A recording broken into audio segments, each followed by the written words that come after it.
What's shaking, everybody? Welcome to the Orange Bloods Modcast here on Orange Bloods Live. Do us a solid as before we jump into talking about defensive tackles and the portal and scholarship limits and all of those things. Hit that thumbs up button. Give us a benefit of the doubt that we're going to entertain you, maybe tell you something that you didn't already know in advance. And then, you can always take it away if you don't like the video, but maybe give us the benefit of the doubt.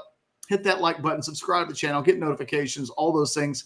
And by all means, everybody, come on in to the Specs chat. The water is warm. The Longhorns have a new defensive tackle. We're going to be talking about that throughout today's modcast. We'll take your super chats if you have them. Travis and Alex joining me today while Sukamel is still in Vegas and Onwar is doing some parenting things.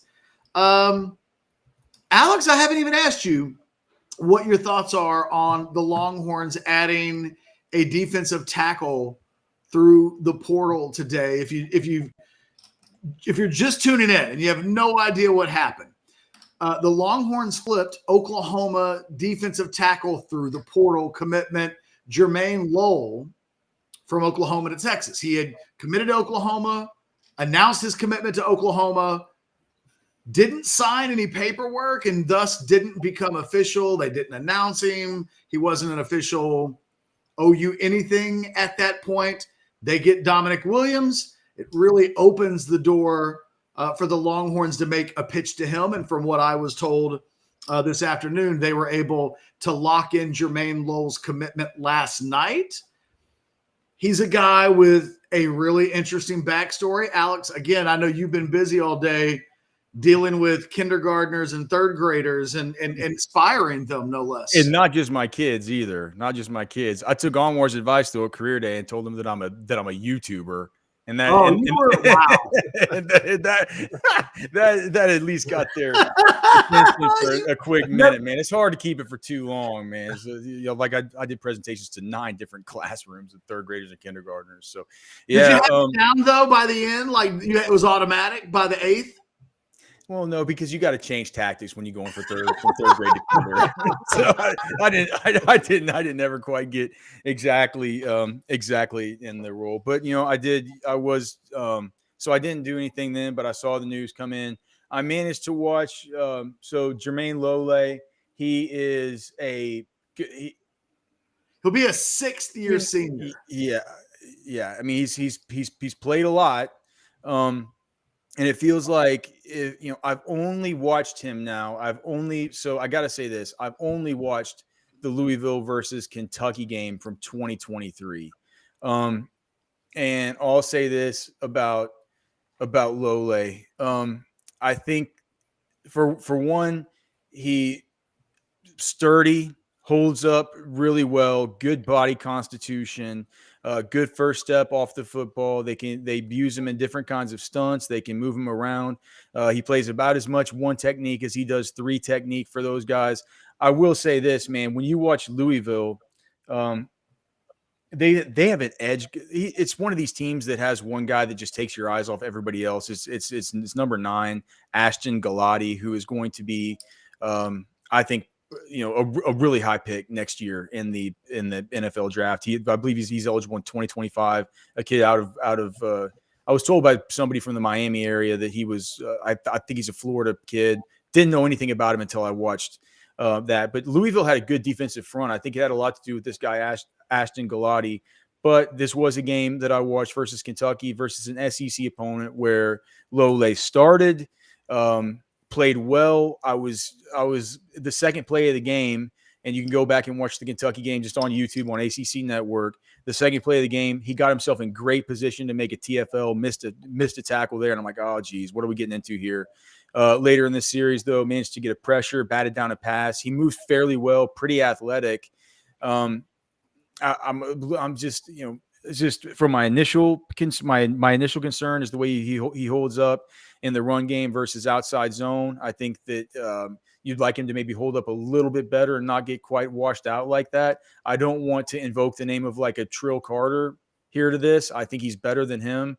I'm not sure he's as good as Tia Oli'i Savea.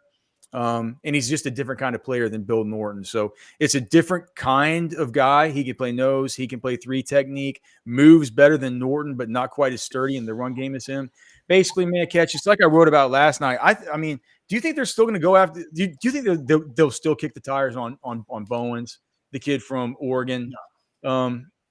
I think they got their 3rd defensive tackle in the portal. Yeah, and I think this is it. I think, they're looking for someone that they know can impact the season right away. And by the way, the freaking fly is back. For those of you who watched House Divided yesterday, I'm going to get this son of a bitch before it's all said and done. I think I might have run the battery down on my electric fly swatter. So the fly is still a part of the show. It's taunting me. You've got to get yourself the bug assault gun. My boy Nash had one and took flies out during our show. Right. So the bug assault's awesome. Have you seen these catch? It's a little toy gun that you just put salt in it. It's called bug assault, like assault, but it shoots these little tiny, just little salt pellets in it, and you can shoot the flies with it. It's really cool. It's awesome. But the thing also, the only reason that I brought up Bowens was because your main pushback to my take yesterday in the forums that you and I were going back and forth about when I wrote about him, saying, what do you really have to lose with this guy? You're like, well, he's got 4 years of eligibility left. And I'm just kind of, to me, I was like, well, it's another young guy. It's taking another stab with this dude. And we're not talking about Lole here. We're talking about another player, right. Johnny Bowens, who's the Oregon guy that who told us yesterday that he was going to visit, but it was always conspicuous that he didn't have a date. Yeah. Right. And so I was just like, I watched him. There's nothing to watch for that guy from Oregon last year at all. And I just watched some of the high school stuff. I'm like, well, he's got pretty good high school tape. He's from Converse Judson. He's played about as much this year in Oregon as Sadir Mitchell played at Texas. Was more productive on less snaps than even Aaron Bryant was last year. And so I got to thinking, I'm just like, well, if Texas would have wanted another defensive tackle last year, and this is a dude that played defensive end and he could have transitioned down to defensive tackle. So now he's about the size of a defensive tackle. Why not kind of take him on? And I mean, I understand where you were there, Catch, by saying, well, it's not just the scholarship. It's tying that scholarship up for the next 3-4 years, right? It's a little bit more of an investment for a guy that's unproven. Whereas with this dude couldn't get Lole couldn't get another year if he wanted it. I mean, he's been playing in college forever. So you truly are in a 1-year kind of deal with him that scholarship's tied up. I think he's good. I don't think his profile is redundant with really any of these other dudes. I think he's one of these guys that can absolutely, he's not like Norton, who's just going to play the 1 technique. He's not like Savea, that's just going to play 3 technique. He can play either one. And I feel like he can move. I feel like he can move pretty well. I've seen him with my own 2 eyes against an SEC opponent, get some good pressure, put himself in position to make some big plays. God, came away from that Kentucky game really impressed with the running back Ray Davis in that game. I think he's going to be good for Buffalo, but that's a whole other thing. I think the point is it's a good pickup. It feels low risk to me. It feels low risk if we're looking at it from the same measure that you were last night, Catch, and saying that these scholarships, man, are kind of too valuable in the area of the transfer portal to just tie these things up for 3 to 4 years on a completely unproven asset here. This guy at least has some skins on the wall, and that he's just going to be here for 1 year if things don't work out as Texas might have hoped. And they just need the depth. Travis, there's a lot to unpack just in that. So yeah. I really want to go back to the beginning, and then we can circle back to kind of, I think, the various elements that Alex brings up. Your initial reaction, just real quick. He's a former Arizona State Sun Devil. Right. He was one of the best young defensive tackles in the Pac-12 going into the COVID year in 2020, and then he gets hurt. And he's only played up until last year 5 games from 2020 to 2022. Serviceable a year ago for Louisville. As they bring him in, he's kind of the Jalen Catalon of defensive tackles. There's a player in there that it may have been 4 years ago, but no, that's good. That's good. Hot start, kind of a little bit hurt. You know, and you want, I think, that's, I think that's good. Yeah. If we're circling back to the beginning, the first thing I'm unpacking and still grappling with is Alex Dunlap as a social media influencer. That's the first thing that I'm still just struggling with. But, no, YouTuber. He was a YouTuber, not an influencer. Got to get these kids' attention somehow. Rose by any other name catch. No, I was going to bring up the fact that he did look good. This guy looked good at Arizona State, right? I mean, he played well. He was productive.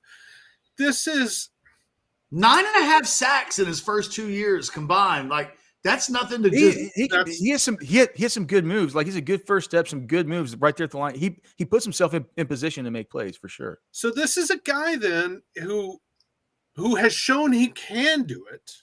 You just got to get it out of him, and maybe last year was a knock the rust off, or maybe he's not ever going to be that guy again. You don't know. The benefit of this guy is, first off, he's a cheap rental. I mean, he's a body who is only going to be here 1 year, and then he's gone.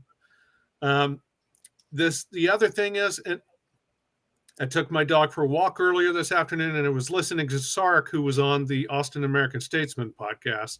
And they asked him about the defensive line, and he was talking about how much they were looking for experience in the portal. They wanted experienced guys. That's why they got Savea. That's why they got Norton. This dude fits that mold, right? And by the way, Bowens does not. So, I mean, if this was a one or the other, they clearly went with the dude who has at least some skins on the wall versus the long-term project. So, I mean, it's a cheap rental. If he pays off, if Catalan had paid off, that would have been huge. Your Catalan comparison is a little scary because clearly he didn't. But, again, with the depth that Texas, they picked up some depth through the portal. The only concern I have more is more long-term, right? Like you've got Collins, you've got Broughton, you've got Lole or Lole. We got to figure out which it is definitely Jermaine Lole. Okay. Yeah. Good. We'll Frenchify it. He's Lole. You've got Savea. You've got Norton. I'm not sure it's French. I mean, it's accent. Something. But all of those guys are one and done, right? Even between Broughton and Collins, and then all the new portal guys, they're all one and done. So long-term depth is a concern. And maybe that's the plan, is to allow guys like Alex January time to develop. I don't know. But for this year, it feels like Texas did a pretty good job in a clear area of need of going out and getting experienced bodies who can step in, and you can have a rotation now that they're serviceable. And in an ideal world, serviceable may be all you really need if the pass rush really is what Sark says the pass rush is, right? I mean, if your secondary tightens up a little bit and you're getting pressure from the edges, serviceable can work at defensive tackle. It's not what Texas had last year, but that doesn't happen very often. I mean, in my lifetime, I can only think of twice that Texas has had two big studs at defensive tackle like that. So, that's not the bar that you can set. Serviceable works, and I think this guy could be serviceable. Was Hassan Ridgeway and Malcolm Brown ever on the same defensive line? That's a question for Kat. Yes, sure. Yeah. But so I think it's happened three times since we've been. Those dudes, Hassan Ridgeway and Malcolm Brown, were not to the level of Rogers and Ridgeway Hampton. Rogers and Hampton, and I don't think they were at the. Yeah, you can't put. You could take Malcolm Brown isolated, but you can't put them on the Sean Rogers, Casey Hampton, and then Murphy and Sweat kind of joined that tier a year ago. If not quite there, boy, they're really close. I could go even further back. If we were going to go down to Ridgeway and Brown, I might go back to like that 1990 team, which had like Patton and I don't want to go too far back, but they've had some good defensive tackles. Steve McMichael. Yeah. When we look at this, I hate, by the way, Michael says, I said this earlier, He's more Jonathan. Boy, we're pulling some names out today. He's more Jonathan Gray than Catalan. Lower ceiling post-injury, but unlike Catalan, Lole actually stayed on the field last year. No, look. Fair enough. Lole was like the third defensive tackle for Louisville, although Alex is saying against the Kentucky game, he came out as a starter. He played 400 snaps last year. Yeah, So, I think he started 9 games. I mean, if you just look at Cockney PFF, they have listed him as a starter, I think, for 9 games. Okay, I was looking at his Louisville bio, and it just said he played 12 out of 13 games. Usually when they start, they'll notate that, but you could be right. He's a guy that played a lot for Louisville. His production, he would not have been a plus player, I think, based on the numbers that he produced over those number of snaps and Alex's grading system. I think he would have been down the list. Alex, I know you don't want to say Trill Carter, but Trill Carter played a couple of hundred snaps last year on a defense that ranked third in the country, right? So, like, against the run anyway, third in the country against the run. And Trill Carter, although not sexy and not probably a plus player, he was serviceable in the role that they asked him to play 15, 17, 19, 20 snaps a game. I think this is Lole's floor. That at worst, he's going to give you some Trill Carter contribution. He's going to eat up snaps, not be a liability, probably not be a huge playmaker, but a guy that when you stack him on top of what they've brought in, you think about it now, they've got 5 senior defensive tackles. Collins, I know you were counting them out there, Travis, but Collins, Broughton, the 2 guys that they return, and then you bring in Savea, you add Lole, you've got Bill Norton, and suddenly one of the things that's impossible not to, and Travis, you mentioned this too, it's impossible not to recognize that, holy crap, we're going to have to do this again next year because those 5 guys are going to depart, and next year they'll be down to 5. They'll add a couple through recruiting. They might lose one through the portal. You never know how this thing's going to shake out, but if they're going to get back to having like 9 or 10, they'll probably take a healthy number through the portal again next year. That this may just be the way. So there really is a lot to chew on when you add it all up together. I wanted to ask you this, and Travis, I'll start with you. On a scale of 1 to 10, because there's been so much conversation about the defensive tackle.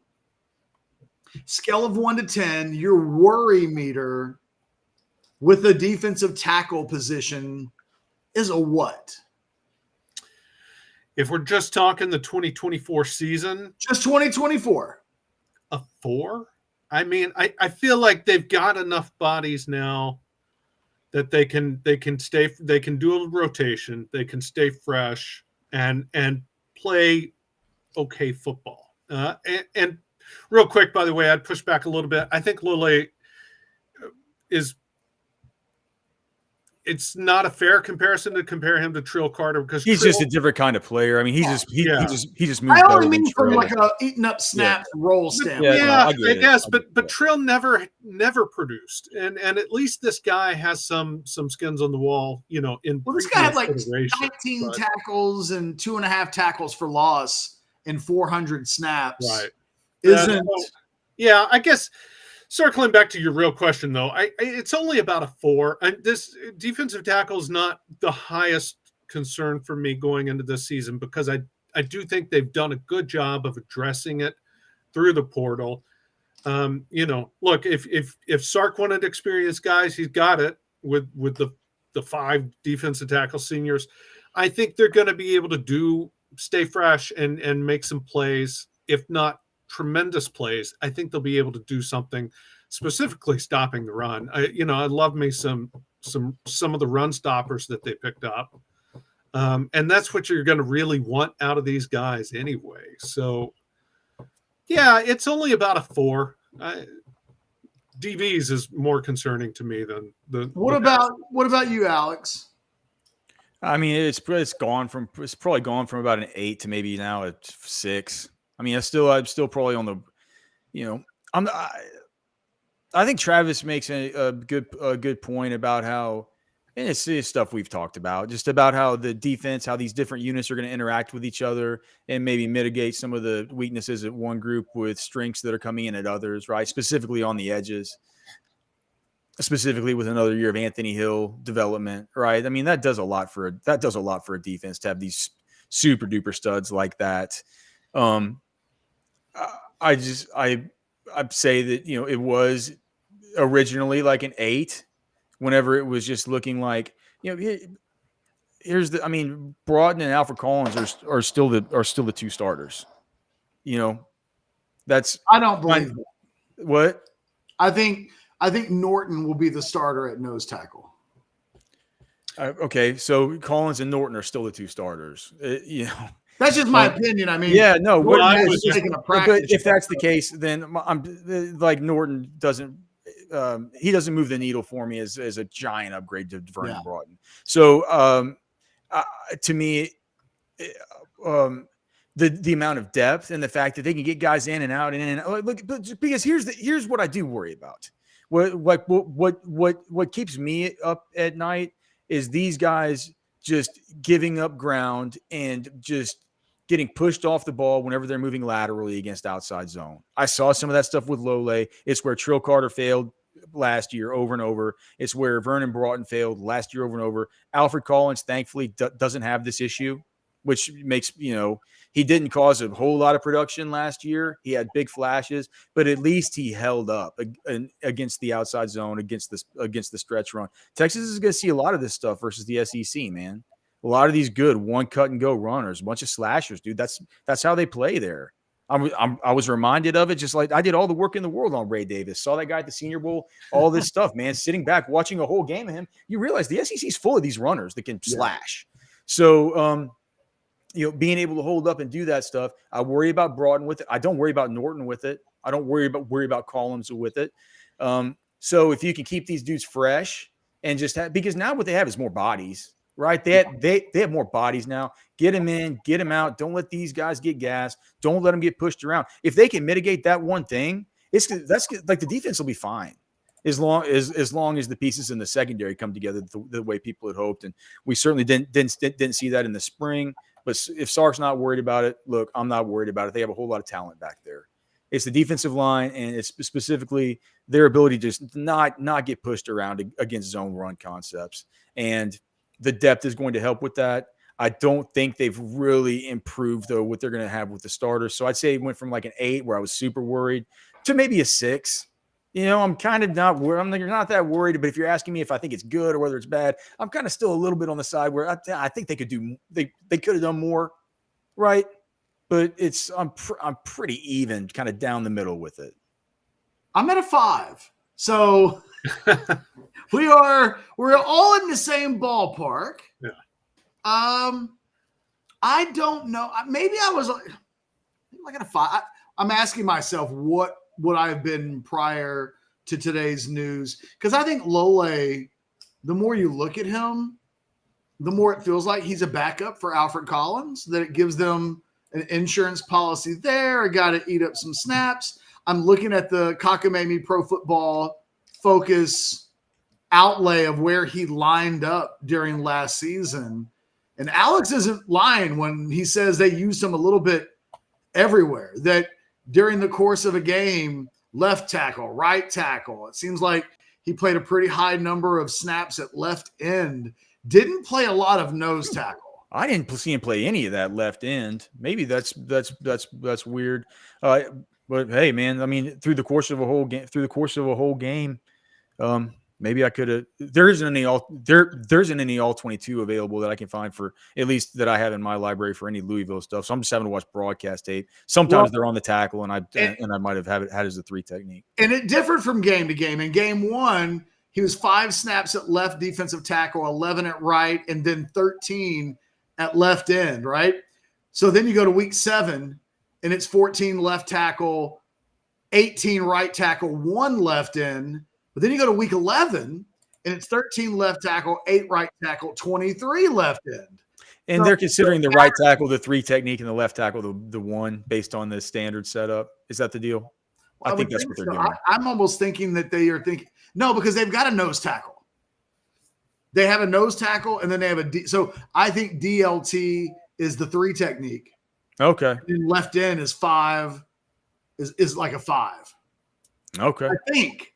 I mean, maybe I'd have to look at the key, but the way that they have this broken down from a nose tackle standpoint, he never played more than, it says, according to Kakamemi, Pro Football Focus, it which says is the official name. 16 snaps at nose tackle last year. Huh. Never more than 4 in a game.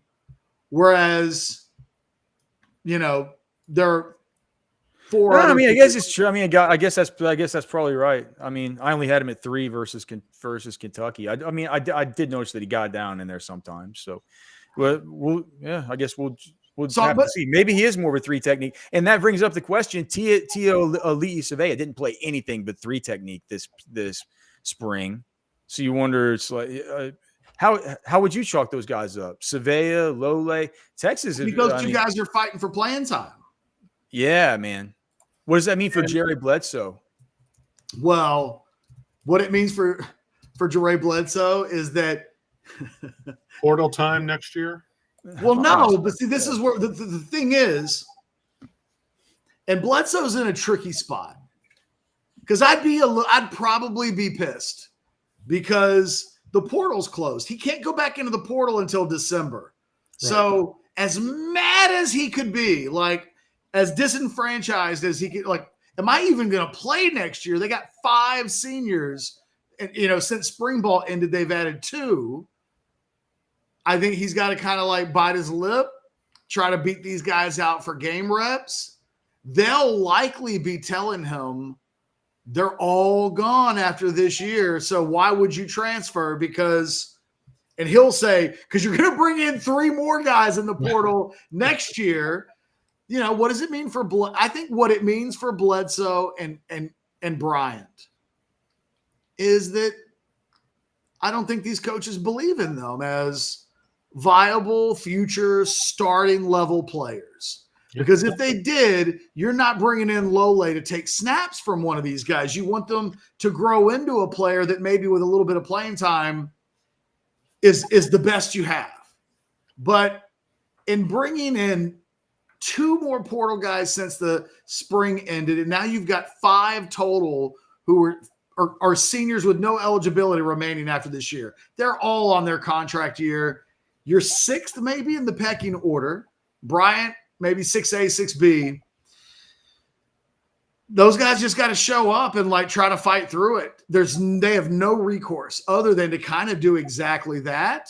And if you're Texas and you're one of these assistant coaches, if you're Kenny Baker, you're telling these guys like, look, show up and kick some ass. If they don't do that, then quite honestly, you need to stop thinking about them with what you're planning for the future anyway. So this gets back to what I was saying earlier about the long-term depth of the position is more worrisome than what it is this year. Next year. Yeah, because next year we'll be at a higher than a 4 and a 5. Oh, absolutely. Because as soon as the season ends, until some guys come in, we're gonna go, woo. Yeah, because you are losing those 5, and Bledsoe and Bryant are pretty good candidates.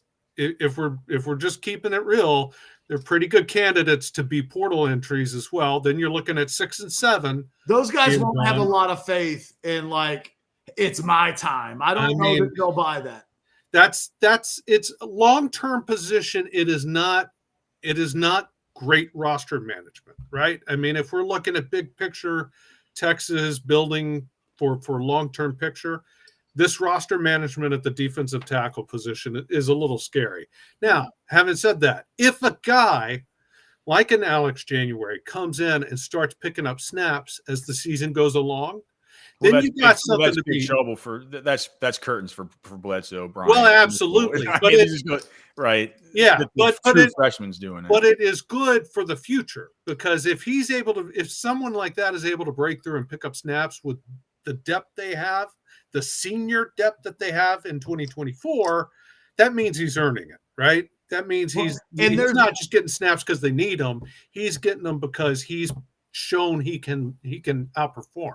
Travis, I think one of the real quiet little mini stories to keep an eye on for next year is there's probably room for one of those guys to like qualify for Alex's deep dig stats. You got to be able to play enough in order to qualify.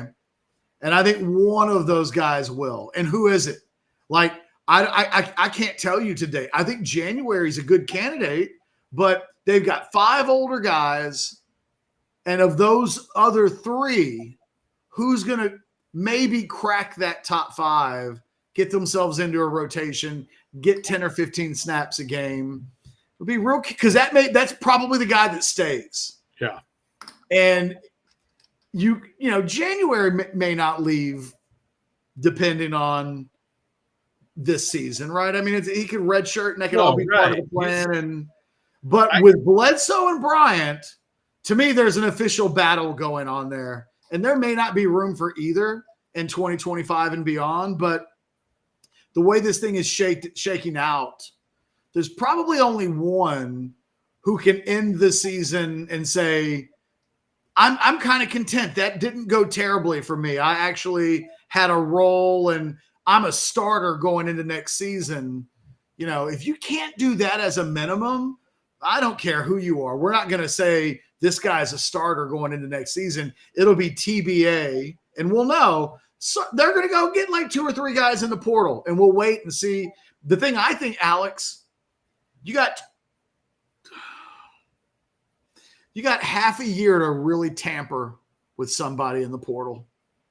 You've got half a year to plant the seed with an old strength coach or a parent or somebody where it's like, you know, if little Timmy ever went into the portal, we'd probably pay that guy like $1 million, just so you know.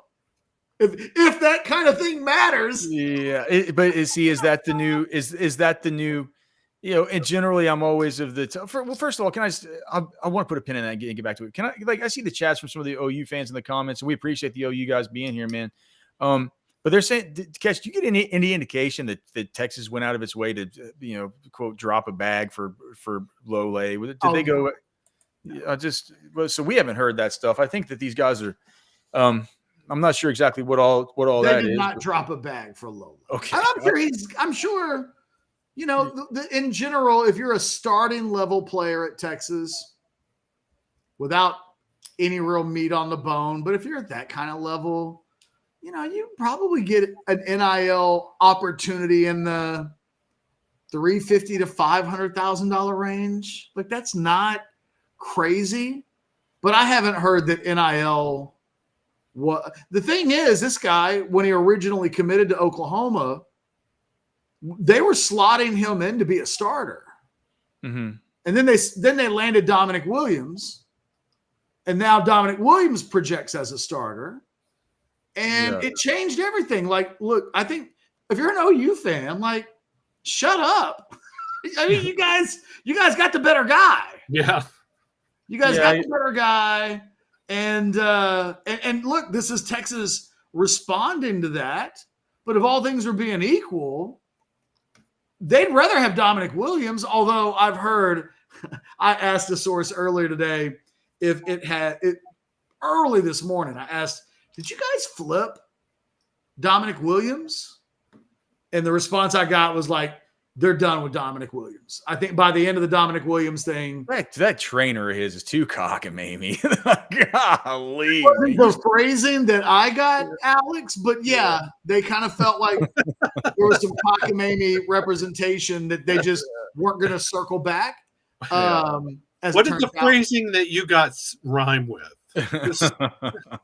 Hold on, let me look. Hold on, I'll see if I can rhyme it. What was it? And meanwhile, our boy Cody Carpentier came in with the Lole offer.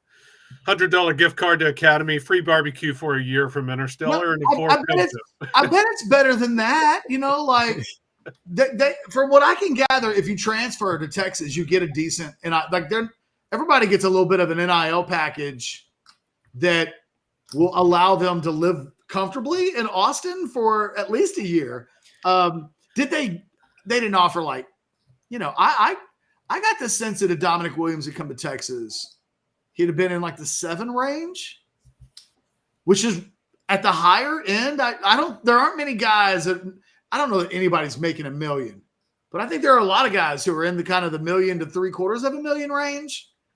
Mm-hmm. I think Dominic Williams could have found himself in that type of territory. Too much. I said at the time it's too much. These guys. I mean, they don't know that. Texas didn't drop a bag for this guy. Texas is happy to have him because it's good for depth. Glad they took him. But I think this guy probably is going to get some NIL money, but I don't think he's coming to Texas for NIL money. Texas knows who this guy is. He's a depth piece. Yeah, and Nansen knows him, So just to answer your question, I said I'd circle back is about the tampering, and you kind of said it tongue in cheek. But the fact, I mean, it's kind of but I don't. Adonai Mitchell was transferring to Texas 6 to 8 weeks before that happened. Right. And here's the thing. It's it takes one of these things where it's sometimes I've been on the earth 40 something years now. And I've been a fan of college football this whole time. And recruiting's always been one way, and team building is always going one way. And it's always you build through the high school ranks, and you recruit the studs, and you get the blue chip prospects, and you develop them, and you bring them up through the program, and all that stuff got flipped on its head. So we're having to kind of reassess things on the fly, but it's like the neural pathways still fire the same way. And you still think about stuff. And so I'm thinking to myself, is it sustainable to always be walking this tightrope with saying well, if we don't get a bunch of guys in the portal, it's we could, it's like every single year, Travis is saying, Texas is going to be. He's really worried about Texas long term, and I wonder if we need to think about defensive tackles. Well, right, but that's the topic, right? Deep for defensive tackles. In 2015, was it 15 or 16 when Charlie signed the 5 defensive tackles? That was unsustainable, right? He can't do that every year. But I think that this is what would be what was happening if Texas there was no portal. And Texas is coming back, let's say, they look like they're going to be going into 2025. They'd sign 5 defensive tackles in recruiting. And so it's just the opposite way of stacking a player in a Hail Mary attempt. This feels like the worst case. The thing Texas didn't get, they didn't get an Isaiah Bond level defensive tackle portal guy, right? No. So what they've ended up getting is 3 pretty good players. And I think that's kind of the floor for what – keep in mind, Texas probably could have had Tavea or how do you say his name from UCLA? Toya. Yes. Jay Toya. Yeah. Had they played that situation differently, it's possible that he would have been the third. Things could have gone different with Bear Alexander, dude. Things could have gone different with Nolan. If they would have known this back at the beginning, they would have treated those things differently. So I think they did know this at the beginning, though. That's what they knew. This was an issue. They knew, but I think that they just thought things were going to be more fine than this. And I think they underestimated Travis. What a guy like Dominic Williams would want in NIL. That's exactly right. Catch. I've heard right. Yeah. Catch just that's the exact right thing that Catch just said. If they would have known that he wants 750, they would have gone. They wouldn't have got their heckles up about anything that anything. The problem with Nolan was that he's just a guy that's only going to play for the most amount of money. What they didn't count on was that actually they're all kind of like that to a certain degree, and that one of these guys decided to test his leverage with just Dominic Williams isn't a $750,000 player, let alone $1 million player. Exactly. But he was in a supply and demand market where there's almost no supply.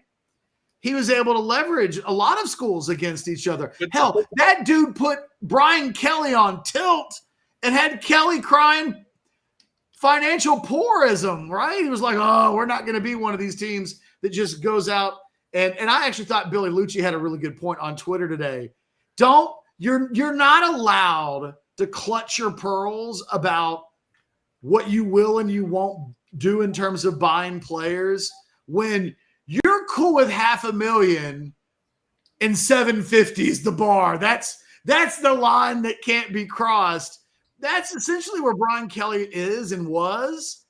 And I think one of the real questions to both of you guys going forward is I think Texas is more like LSU than they're not. I think they're telling themselves we're not going to reset the marketplace with foolish, desperate spending. So there were levels they wouldn't quite go to. I don't think they clutched their pearls like Brian Kelly did, but I do think they thought, look, we're okay with we're kind of okay with around 700-ish in NIL to Dominic Williams, but we can't do $1 million because if we do $1 million, woo, is that Pandora's box? Yeah. But is the lesson going into next year? Yes. Open Pandora's box. No, but the lesson going into next year is it's catch. Don't let yourself get behind the 8 ball and don't let somebody leverage the market against you after the second spring period. If this is an issue with this, get it done at the beginning. Realize what the market value is for these players. Fill up your coffers and get out of there. Get in, get out. Supermarket sweep. Get your guys and get out, right? Doesn't it feel like that? Doesn't it feel like that? Because, dude, it's like we were talking about earlier. The Charlie Strong thing, it can't happen. You can't just go and get – I forgot what it was, DeAndre Giles Christmas, or I forget, like all 6 Will of these. Vaughn and Yeah, Chris Nelson. like, and You forget because they all sucked. Yeah. Well, but like you can't do that every year. Yeah. It's almost now in the transfer portal. It's kind of like if you got the money – they're going to be those dudes who are available to you if you get it, if you just want to go get it done, get in, get out, take the Isaiah Bond and the Matthew Golden of defensive tackle. But the thing is, they did at wide receiver what they did at D tackle. They let the early guys go off the board because they wanted better. Yeah. They were like, we only date 10s and we're not going to sign an 8. And they didn't want the wide receiver from Purdue that went to Oklahoma. Who looks good. Yeah, Burks. They didn't want the kid from South Carolina, Deuce Wells. They didn't want those guys. The funny thing is they were holding out for Isaiah Bond, and he never went into the portal. The only thing that changed that was that Saban retired and then given a second opportunity to hit the portal, Bond did. But initially, Texas kind of got caught with their you-know-what in their hands because – they were hoping that a Barrion Brown or an Isaiah Bond would go up. They did that defensive tackle, and they really only had Jamari Caldwell as a first option. Yeah, I remember him. And not going after Walter Nolan. See, I think if you're Ole Miss right now, you're sitting back and you're cackling a little bit. Yeah, because Ole Miss knows how to pay players, right? I mean, listen, if we're keeping it real. Ole Miss isn't going to sit back and go, oh, let's not break the bank for this guy. They know there's a limited number of guys like Walter Nolan out there. But I don't think the difference between Nolan and Williams ends up being that much, which is why. No, it's not, which is why you got to just suck it up. That's what I'm saying. Yeah. I am too. Treat it like you treated wide receiver, but you can understand how at the end of last season what they were thinking. And the Sark's freaking out. He's like, "What do I have 3 wide receivers on the roster? Something I got to do something." But it feels like this year, if he does feel the way that his Sark can lie to us all the time. His actual actions with the roster, with the personnel, and with the scholarship limits, it tells us the way that he feels. Catch outlined this just fine earlier. These moves through this spring have told us the way that he feels right now. And look, they could, Bryant, Sadir Mitchell, Bledsoe, these kinds of guys, they could make moves this year. They absolutely could. But he's told us kind of how he feels about them coming into fall camp. If he still feels that way about them coming into fall camp, it's going to be the same kind of hair on fire, in case of emergency break glass situation that he felt at wide receiver last year. And maybe that's just maybe that's the way that defensive tackle gets addressed, because it did feel like it was a necessity to address wide receiver this year it might be defensive tackle. He's I think it can be out learned DTs across in the all Super positions Bowl. of possible need. I think you just get it done early. Don't let these weird trainers be able to leverage you at the very, at the final hour versus OU and get into some pissing war with these guys over a mediocre player and have to give him $1 million. Dominic Williams is like was like me in Cedar Park after the pandemic when it was like, wait a minute, how much is our houses selling for? Yeah. It was like, I'm selling my house right now because the market's crazy. I actually applaud Dominic Williams as much as we want to talk about that cockamamie representative of his. If it was the representative that went to him and said, look, Dom, do you understand that if you hit the market, you're at TCU right now, you're making nothing in NIL. If you hit the market right now, maybe 7 figures. And LSU and Texas and OU and all, they're going to fight over you. Yeah, like as yeah. crazy as it sounds, like they actually handled that perfectly. I just saw Cotton. Cotton has an interesting here in the Specs chat. Cotton says we're also wishing turmoil would hit U of M and those D tackles would become available.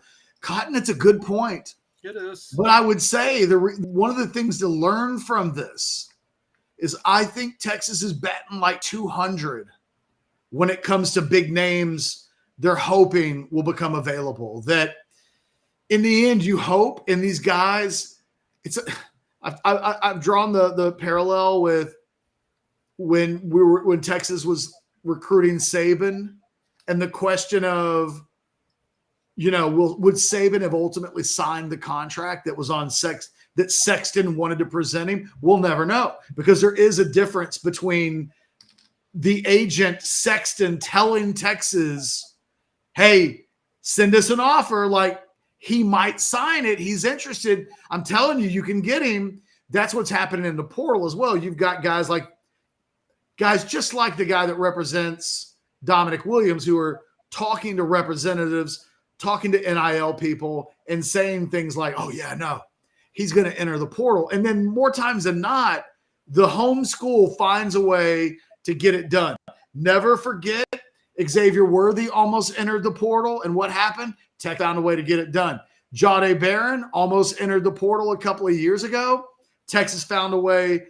In fact, Jahdae Barron, the story goes, if you go that far back, overplayed his hand. That he thought there was a market for him at the time that existed that Texas didn't think existed. They kind of had a little bit of a stare down, and Texas ended up winning because a market that Jahdae Barron thought existed really didn't, or at least he had no proof of that. At least that's the way the story goes, allegedly. I think that their pickiness threatens to potentially get them in trouble. So it will be interesting to see how this year goes and whether or not they think, you know what, we didn't betray what ultimately we think these are the rules we need to live by, and we didn't shake our moral compass with regards to how we want to work the portal because it ended up working out okay. Or does this death by 1,000 cuts of adding 3 defensive tackles, none who are great, but all that are pretty good, does it end up being something that in a year from now they go,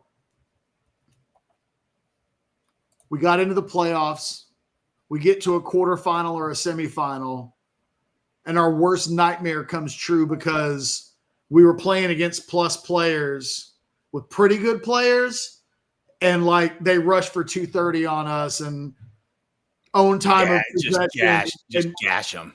And the season comes to an end because somebody does on the ground what Washington kind of did through the air. That's God! Somebody does that to you on the ground. It hurts more than Texas through the air. It hurts more than through the air. When somebody can point at that Maurice Gordon move from defensive tackle. I think it was in 2001, where it's always kind of talked about as an ingenious move by Mac Brown. They were short on D tackles. They moved Maurice Gordon as a guy that wasn't playing anywhere. He was just like a guy. They moved him from D end to D tackle. They got some run out of him. And the feeling is always like, well, that worked. Except, well, no, because he wasn't a plus player. Didn't get close to an NFL training camp, which would kind of give you an idea of like what he was and wasn't doing on the field at D tackle. Then you get matched up against Colorado in the Big 12 championship game in 2001, and Chris Brown runs for a bazillion yards behind Andre Gerard and whoever that big-ass tackle was that they had. And it's like, oh, it hurt us then. And if you had gone out and just gotten a Walter Nolan, and he's not a guy that's played like a first-rounder, but he's shown flashes, and people talk like that's the kind of player he can still be, then you're probably not getting gashed in a semifinal. Like, whatever that guy is and isn't, he's still a high-level talent, and he's going to hold his own. I'm curious to see how this season unfolds, because it's very possible that this won't hurt them, that this won't be an issue that haunts them.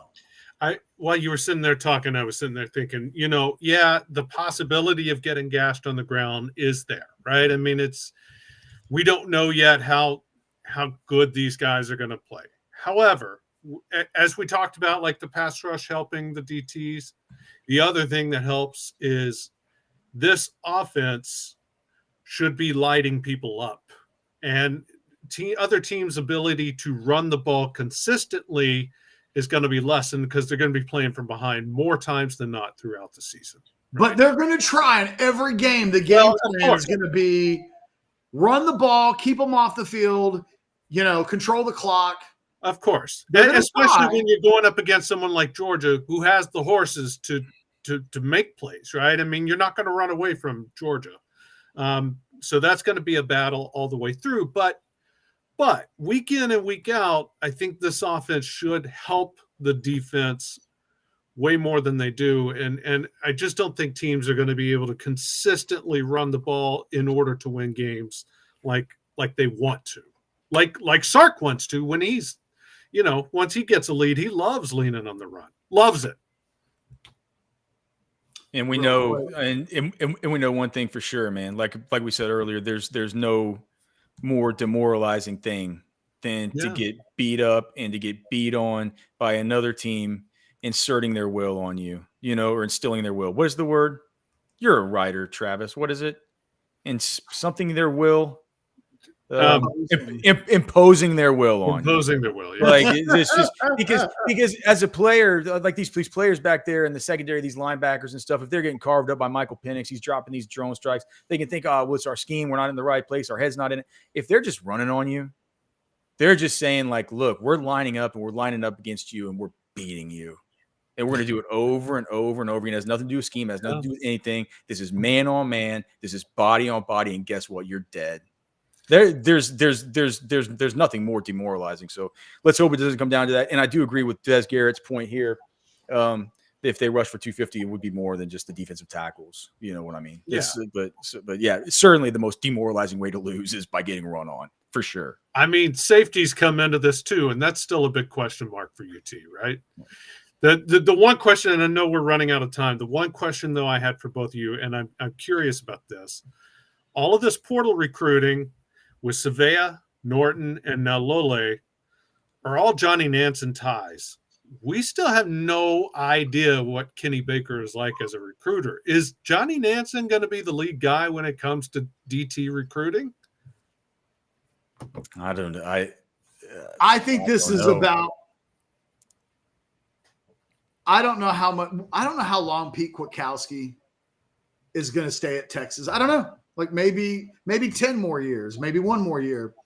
Nansen's got a lot of influence. Like it's telling me that Sark has his. Nansen's a Sark guy. Yeah, and he's come in a very short amount of time, and I think has had more influence than any new coach that Sark has added since his original staff. That he's getting, that's not his position. right? But like for him to say, I know who we should get, these guys, because they're my guys, and for everybody in the building to be like, yeah, Johnny, we'll go get your guys, I think is a real testament to his growing influence in the program. I don't think anything's off the table, Alex. I think that if and I don't know how long Nansen's going to be around in Austin. That's a guy. He almost had the Arizona head job. I mean, he's going to be. He's got aspirations, right? So, like, it'll be interesting to see what happens. Like, and PK didn't leave Washington even after he got supplanted as the defensive coordinator by Jimmy Lake. I mean, this isn't a dude who just likes to move around and move. But that was before this Nansen thing has happened. I'm saying Jimmy Lake literally replaced him as the DC, and he's still stuck around Washington. I understand. He's not I'm just saying he's not. All I'm pointing out is that Nansen has as much influence right now in the building, I think, as Kwiatkowski does, and Kwiatkowski's is the defensive coordinator. But I think that, I just put it like this: if Kwiatkowski did leave, Johnny Nansen would be the defensive coordinator at Texas. That if anything happened, if a spaceship comes out of the clouds and abducts Pete Kwiatkowski, and the rest of the country is going, oh my God, what is Texas going to do? Aliens have taken Pete Kwiatkowski. I think Steve Sarkisian is thinking to himself, oh, we're good. I already know who my guy is. And it would be Johnny. Only on Orange Bloods if that scenario happened, would be the question would be what's going to happen with Texas defensive coordinator. The rest of the world's going to be going, what the hell? Somebody just got abducted by aliens, and Orange Bloods will be like, the Michigan game is on Saturday, Travis. Priorities. All right, guys, hit the like button on the video, subscribe to the channel, get notifications. We hope you've been entertained. We hope you've had a good time in the Specs chat. For myself, for Travis, and for Alex, we'll have shows up and down the lineup tomorrow on Orange Bloods Live, starting with the old fashioned. But thanks for checking out the show. We will see you on Friday. Who knows what will happen between now? We got 12 hours. Like, where's the magic 8 ball? Anything can happen. Still got openings for that portal punter, baby. And a wild card in theory. So who knows? Maybe the wild card to come to fruition right in front of our very eyes. Until that happens, or tomorrow morning, whichever occurs